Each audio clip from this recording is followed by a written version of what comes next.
아크인베스트의 CEO 캐시 우드는 비트코인 가격이 2030년까지 150만 달러에 도달할 것이라고 예측했습니다. 한화로 환산하면 약 20억 원에 달하는 엄청난 금액이죠. 하지만 아크인베스트는 공식적으로 비트코인 현물을 하나도 가지고 있지 않습니다. 그 이유가 무엇일까요? 그리고 이런 상황에서 아크인베스트는 암호화폐 산업의 대중화를 이끌 수 있을까요? 이 영상 하나로 정리하겠습니다.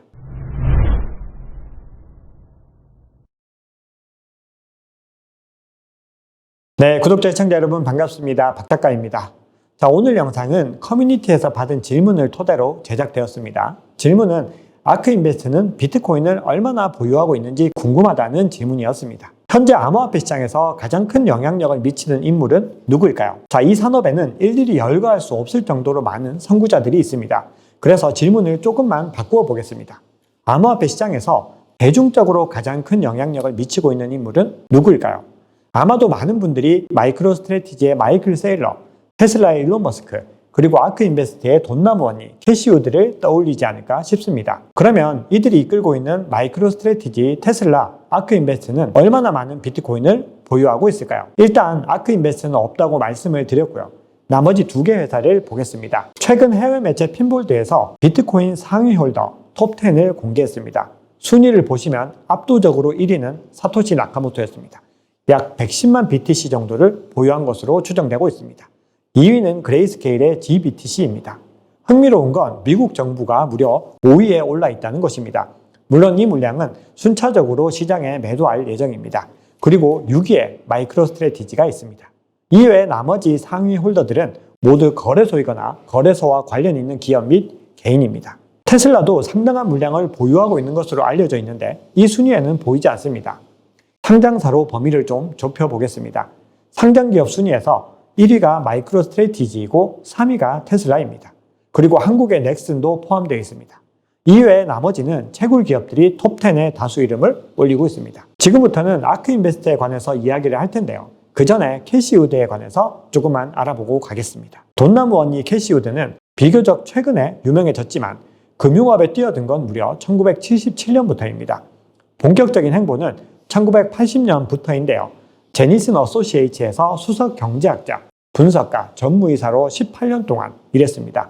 2001년 얼라이언스 번스틴에 합류해서 글로벌 전략 최고 투자 책임자로 12년 동안 근무했습니다. 하지만 캐시 우드의 과감한 투자 성향으로 인해서 회사에서 낙인이 찍힙니다. 바로 파괴적 혁신이라는 것이죠. 캐시 우드의 이 혁신적인 투자 성향은 하루아침에 생겨난 것이 아닙니다.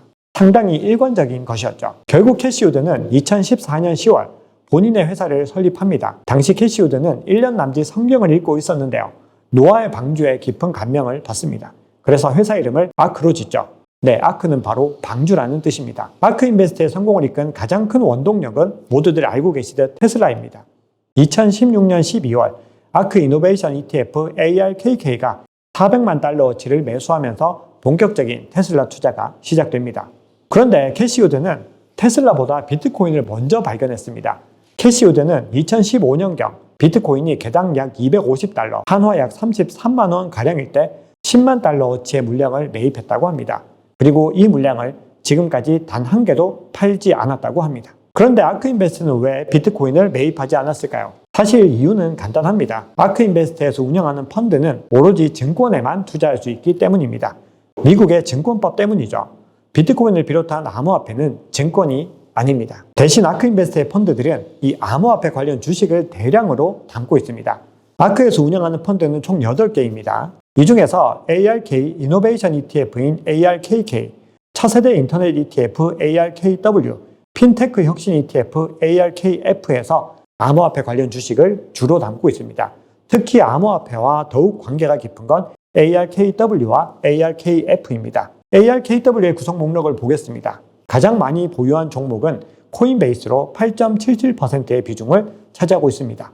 그리고 3위가 그레이스케일의 비트코인 트러스트 상품인 GBTC입니다. 잭 돌시의 블록이 6위, 로빈후드가 10위에 위치하고 있습니다. 로빈후드는 미국의 개인 투자자들이 암호화폐를 가장 많이 거래하는 플랫폼이죠. 아크의 최애 종목인 테슬라가 4위에 머물고 있습니다. ARKF에서도 코인베이스는 1위입니다. 그리고 블록, 로빈후드가 포함되어 있죠.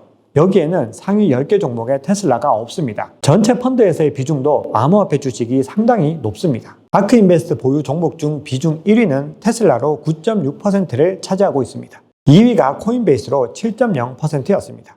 그런데 가격을 보시면 평균 단가가 상당히 높아서 손실을 보고 있는 상황입니다. 그런데도 2023년 2분기에 더 물량을 늘리고 있습니다. 캐시우드가 암호화폐의 미래를 굉장히 긍정적으로 보고 있다는 의미이죠. 전체 포트폴리오에서 블록과 로빈후드도 각각 3.9%, 2.4% 정도 됩니다. 굉장히 많은 물량이죠.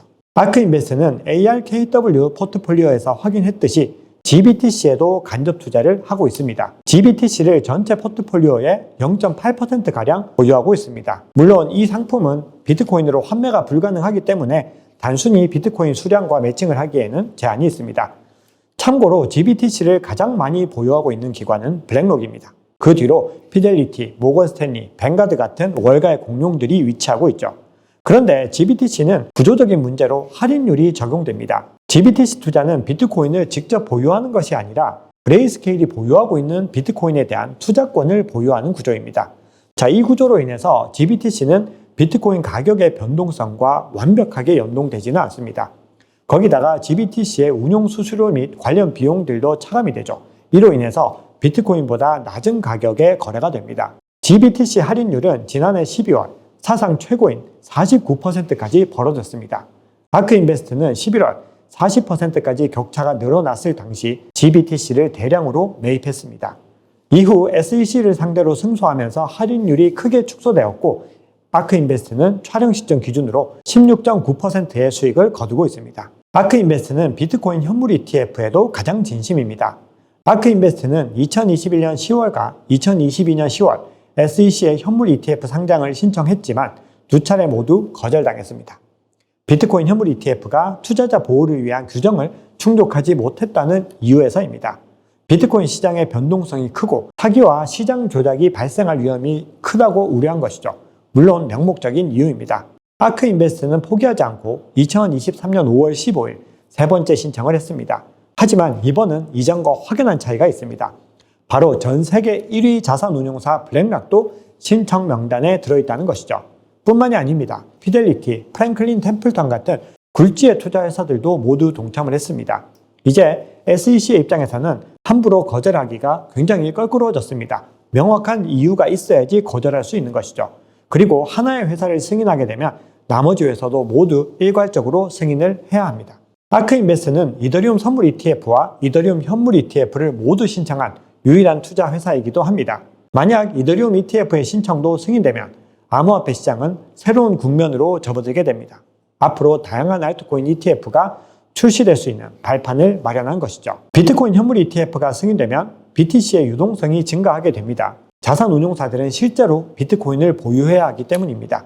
GBTC나 비트코인 선물 ETF와 달리 현물 ETF는 운용사가 실제 자산을 보유하고 그 자산의 가격 변동에 따라 ETF의 가격이 변하도록 설계된 ETF입니다. 물론 아크인베스트가 비트코인 현물을 보유하고 있을 가능성도 있습니다.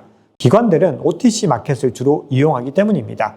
OTC 마켓은 거래소를 거치지 않고 당사자 간 직접 거래하는 것을 의미합니다. 따라서 거래소의 거래 정보가 보고되지 않기 때문에 공식적인 거래량 집계에 포함되지 않습니다. 아크인베스트는 매달 비트코인 월간 보고서를 발행하고 있습니다.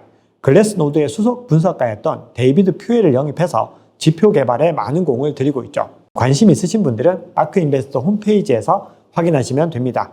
자, 오늘 준비한 이야기는 여기까지입니다. 오늘 영상이 도움이 되셨다면 구독, 좋아요, 댓글, 알림 설정 정중히 부탁드리겠습니다. 지금까지 박 작가였습니다. 감사합니다.